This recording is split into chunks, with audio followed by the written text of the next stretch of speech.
આજના કાર્યક્રમમાં મારી સાથે મંચ પર ઉપસ્થિત ગુજરાત રાજ્યના લોકપ્રિય મુખ્યમંત્રી શ્રીમાન ભૂપેન્દ્રભાઈ પટેલ, ભારતીય જનતા પાર્ટીના વરિષ્ઠ નેતા ને પૂર્વ ઉપમુખ્યમંત્રી શ્રી નીતિનભાઈ પટેલ, મારા પરમ મિત્ર પૂર્વ કેબિનેટ મંત્રી રાજકોટના સાંસદ શ્રીમાન રૂપાળા સાહેબ, શ્રી ઉમિયા માતાજી સંસ્થાનના અધ્યક્ષ શ્રી બાબુભાઈ પટેલ,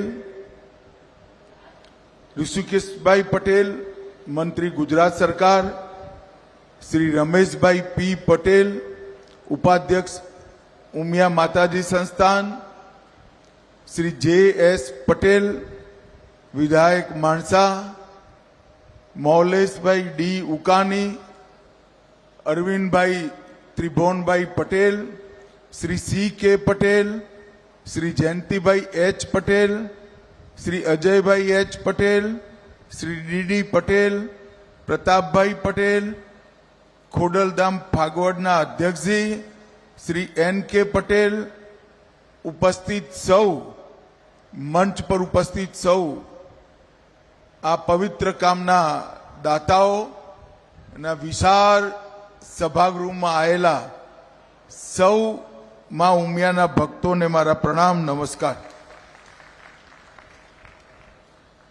મિત્રો, આજે હું બીજી વાર આ કેમ્પસમાં આવ્યો છું. 2021 ડિસેમ્બરમાં ઉમિયા માતાના ભવ્ય મંદિરના શિલાન્યાસના કાર્યક્રમમાં હું આવ્યો હતો. એ આપણા સૌની શ્રદ્ધાનું કેન્દ્ર માં ઉમિયાના મંદિરના નિર્માણનો કાર્યક્રમ હતો.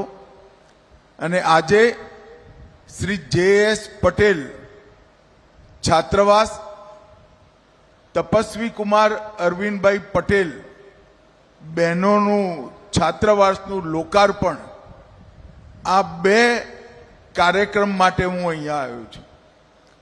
લગભગ 104 કરોડ અને 70 કરોડ ની લાગતથી 13 માળના ભવ્ય અને આધુનિક બિલ્ડિંગમાં 1600 વિદ્યાર્થીઓને અમદાવાદના હૃદય જેવા સ્થાનમાં માં ઉમિયાના સાનિધ્યમાં અહીંયા પર ભણવાની આધુનિક વ્યવસ્થા અહીંયા થવાની છે. આ આધુનિક વ્યવસ્થાથી ગુજરાતભરથી અમદાવાદ અને ગાંધીનગરના શિક્ષા સંસ્થાનોમાં પોતાની કારકિર્દી બનાવવાના સૌ બાળકો માટે, યુવાનો માટે એક વિશ્વસનીય અને આધારભૂત સંરચનાવાળું આધુનિક છાત્રાલય ઉપલબ્ધ થયું અને મંદિરના પ્રાંગણમાં જ ઉપલબ્ધ થયું. મિત્રો, આજ હું અહીંયા આવ્યો છું ત્યારે નિશ્ચિત રૂપથી કહેવા માંગુ છું કે મારા કામથી હું દેશભરનો પ્રવાસ કરતો હોઉં છું અને નાનપણથી સમાજોની સંરચના, સમાજોનો વિકાસ, સમાજોનો ઇતિહાસ એ મારા અભ્યાસનો વિષય હોવાના કારણે દેશભરની જુદી જુદી જાતિઓ, સમાજો, પરંપરાઓ એના ઉત્થાનનો સ્વાભાવિક રૂપે નજર પડે, અભ્યાસ થાય, થોડી નોંધ પણ હું બનાવું છું.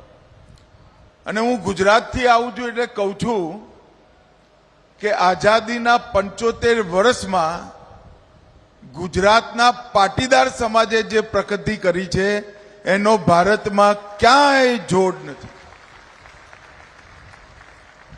આ બાબુલાલને બધા ભેગા થઈ હોસ્ટેલ બનાવે, મંદિર બનાવે, મને કંઈ વાંધો નથી, પણ કેટલાક સ્ટડી કરવાવાળા જુવાનિયાઓને ભેગા કરી આ 75 વર્ષમાં પાટીદાર સમાજના પરિવર્તનનો ઇતિહાસ કોઈકે જરૂર લખવો જોઈએ. અને મને કહેતા આજે કોઈ સંકોચ નથી કે ગુજરાતનો વિકાસ અને પાટીદાર સમાજનો વિકાસ બે સમાંતરે થયા છે. ગુજરાતના વિકાસમાં પાટીદાર સમાજના વિકાસનું બહુ મોટું યોગદાન રહ્યું ભાઈ. અને એક પ્રકારથી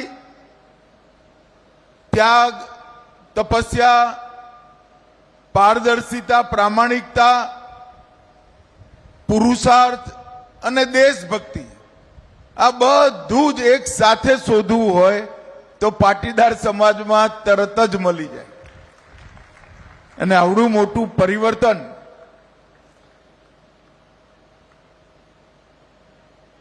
બહુ ઓછા સમાજો કરી શકે. હમણાં હું ગંગાસાગર ગયો હતો અને ગંગાસાગર જેટલા નામી અનામી શહીદો છે એમનું તર્પણ પણ કર્યું મેં. ત્યાં પંડિતજી જે હતા એ ઉત્તર પ્રદેશના હતા. તો એમણે કહ્યું કે ભાઈ અહીંયા કેટલાક પરિવારો ગંગાસાગરમાં પણ ગુજરાતના રહે છે. મેં કહું અહીં શું કરે છે ગંગાસાગરમાં? એટલે કે લાકડાની લાઠી છે. મેં કહું નિશ્ચિત કચ્છનો કડવા પાટીદાર હશે તો જ લાકડાની લાઠી ગંગાસાગરમાં થઈ હોય. પછી ત્યાં આગળ મંદિરમાં એ લોકો હતા, મળ્યા તો ખરેખર કચ્છના કડવા પાટીદારોની ત્યાં આગળ લાકડાની લાઠી હતી. આ આપણી વિશેષતા છે. Agriculture, education, textile, ceramics, diamond, pharmaceutical અને હવે રિયલ એસ્ટેટ, આ બધા ક્ષેત્રોમાં એક પ્રકારથી પાટીદાર સમાજે પોતાનો દબદબો જમાઈ દીધો છે. અને સમાવેશી વિચારના કારણે દેશભરમાં ફેલાતા પણ વાર ના લાગી, સ્વીકૃતિ લાવતા પણ વાર ના લાગી, અને જે ફિલ્ડમાં ગયા એ ફિલ્ડનું નેતૃત્વ કરતા પણ વાર ના લાગી. સાદગી અને સમાવેશી વિચાર, આ બે લક્ષણોના કારણે પાટીદાર સમાજ ખાલી ભારતમાં જ નહીં, અમેરિકામાં જઈને પૂછે કે ભાઈ કોઈ પણ મોટેલમાં જાઓ અને માલિકનું નામ પૂછો તો ગુજરાતના પાટીદાર સમાજનો છોકરો એનો માલિક હશે. આ વિશેષતાઓનો કોઈ અભ્યાસ પણ થવો જોઈએ અને એક પ્રકારથી એનું બીજા સમાજો માટે મોડેલ પણ ઊભું કરવાની આપણી જવાબદારી છે. મિત્રો, આજે હું અહીંયા આવ્યો છું ત્યારે હમણાં જ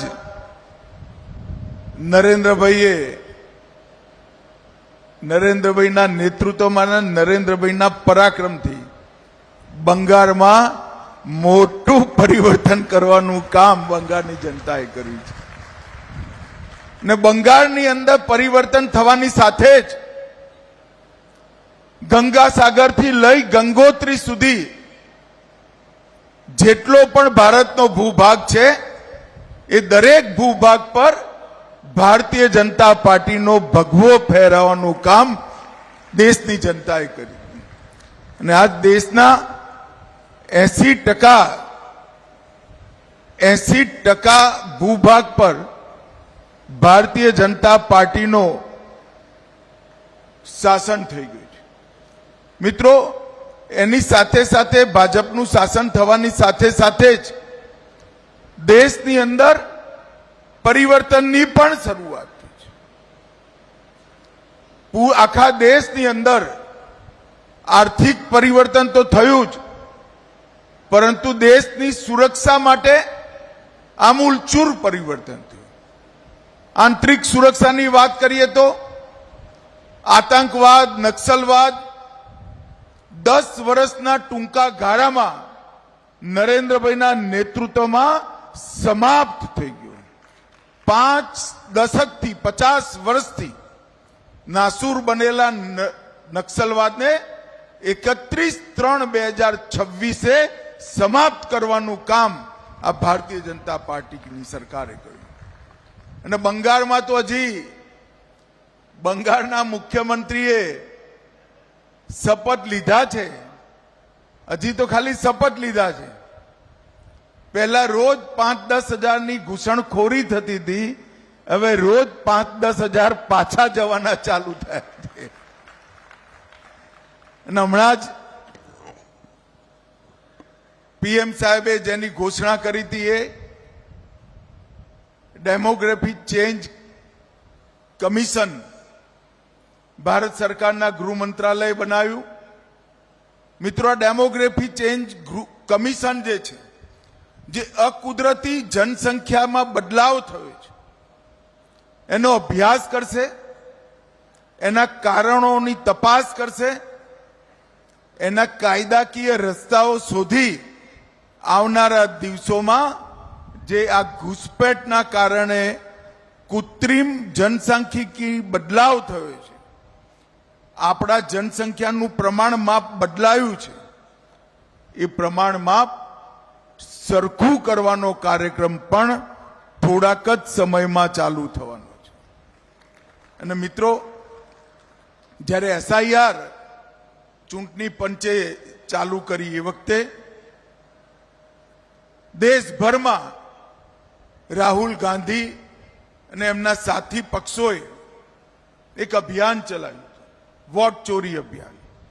સુપ્રીમ કોર્ટમાં ગયા, કેટલાય કેસો કર્યા. બંગાળની ચૂંટણીમાં બંગાળની જનતાએ બતાવી દીધું કે અમે એસઆઈઆરની સાથે છે, દેશમાં ઘૂસપેઠ ના થવી જોઈએ. છતાંય કેસ ચાલ્યો અને પરમ દિવસે જ કેસનું પૂરું પરિણામ આવ્યું કે એસઆઈઆર પૂર્ણતયા સંવૈધાનિક રૂપથી સાચી છે. અને ભારતીય જનતા પાર્ટીની નરેન્દ્ર મોદી સરકારે પ્રસ્થાપિત કરી દીધું કે આ દેશની અંદર દેશનું ભવિષ્ય નક્કી કરવાનો અધિકાર કેવળ ને કેવળ દેશના નાગરિકોનો હોવો જોઈએ, દેશના અંદર આવેલા ઘૂસપેઠિયાનો ના હોવો જોઈએ. અને કામ ખૂબ સુંદર રીતે થયું છે. મિત્રો, આજે બે દાતા પરિવારોના મુખ્ય દાન અને અનેક લોકોના દાનના પ્રવાહથી અમદાવાદના હૃદયસમા સ્થાનની અંદર 1600 યુવાનોને સુચારુ રૂપે ભણવાની આધુનિક વ્યવસ્થા થઈ છે. અહીંયા માં ઉમિયાનું મંદિર તો બને જ છે, પણ એની સાથે સાથે સમાજને ઉપર ઉઠાવવા માટે અને સમાજની અંદર એક પ્રકારથી દરેક વ્યક્તિને સમાન અધિકાર મળે એના માટે પણ અનેક સામાજિક સંરચનાઓ થવા જઈ રહી છે.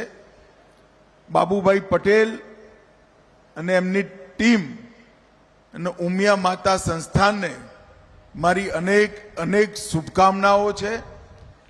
અને આવનારા દિવસોમાં તમારા બધા જ પ્રકલ્પ જે બાકી છે એ જલ્દીથી જલ્દી પૂરા થાય એવી મા ઉમિયાના ચરણોમાં પ્રાર્થના કરી મારી વાત પૂરી કરું છું. વંદે માતરમ.